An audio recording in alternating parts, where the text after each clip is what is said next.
On August 29, 2005, Hurricane Katrina struck the city of New Orleans. The storm and ensuing flood affected every direct support professional in New Orleans and all of the people with disabilities who received their services. We had staff take folks with disabilities with them and their families. And these were entry-level staff. They took it upon themselves to take care of people in the darkest hours. And it was in the darkest hour for them, yet there they were helping others. And I will never, ever, ever forget that. The people with disabilities supported by Volunteers of America made it out of the city safely, but not everyone was as fortunate. An estimated 90,000 people were still in New Orleans when the hurricane made landfall. I've seen a lot of stuff on TV about why didn't folks just go? How did they end up at the Superdome or the convention center? Well, you end up there because you don't have a car. You don't have a car because you don't make enough money to make ends meet. Or you don't have a car that will drive, 8 or 10 hours to get away from the city, or sit in traffic for 8 or 10 hours on the interstate in gridlock when you're supposed to be leaving to higher ground. As with previous evacuations, people thought they would be returning home after 3 days. But this was not the case. That Monday morning when we got up, started watching TV, and to our surprise, we were shocked when we saw that, there was no more in New Orleans. Supporting people during the ongoing evacuation, as well as supporting family members, created new financial burdens for DSPs. Many used personal credit cards and spent their savings taking care of the people they supported. By this time, our staff, they were ragged, but they kept plugging away, and they kept doing their job, even though I can't even begin to imagine what might have been going through their minds about what's happened to my husband, my sons, my daughters, my grandchildren. One DSP, supporting a man who used a wheelchair, tried valiantly to save his friend. Indeed, the direct support worker and the person who used the wheelchair did not evacuate from the house. As the water rose, they tried to go up into the attic, and they couldn't get there. Chad was like my little brother, a big-time prankster. Chad caught a simple cold from one of his frat brothers. He checked himself into the hospital. I was there with him, and he just got sicker and sicker. His medical records were at Tulane Hospital, which was flooded, so no one had a blueprint of what to do for him.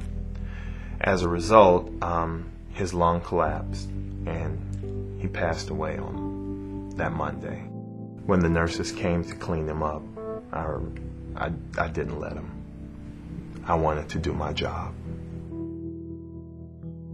I'm still struck by how many of those folks stayed with us. And these folks were there, and they were putting other people before them and their own families. And it still just makes me emotional to think about how blessed we are. Being responsible for a number of people during this crisis, vulnerable people, many with high support needs, added stress to workers already exhausted. We were trying to be strong for the consumers, plus we were with our own family members that didn't evacuate with us. We just tried to comfort each other, be strong for each other, and the consumers at the same time. That was pretty hard to do. At this time, everyone was hurting. Community and family ties were strained. The people whose very job was to provide support were now those in need of support. It was really hard on me, trying to keep it together. I couldn't break.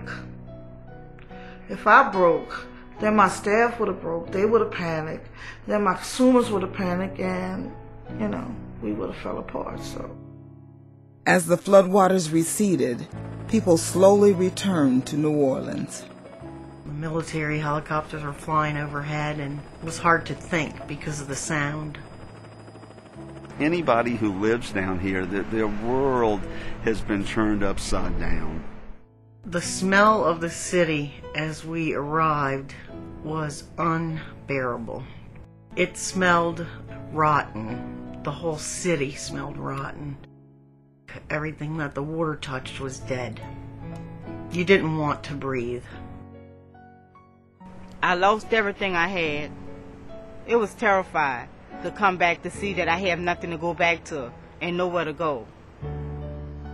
This used to be a nice neighborhood. Not now. This was my living room. They had 9 feet of water in here. This was me and my wife's room. This was a whole lot of clothes. The damage from up here, it wasn't, maybe a couple pieces of the ceiling was down, a couple pieces of the wall was down, but everything else was from people coming in here, looters coming in here. Just took what they wanted to take. An added role for direct support professionals was finding housing for the people they supported and for themselves. FEMA, the Federal Emergency Management Agency, was providing trailers to those who had lost their homes, but the trailers proved difficult to obtain. Hundreds sat unused in other states, while people struggled to find affordable accommodations. I wanted to come back to the job, but I didn't have anywhere to stay because the rent was $2,800 for a 2-bedroom house.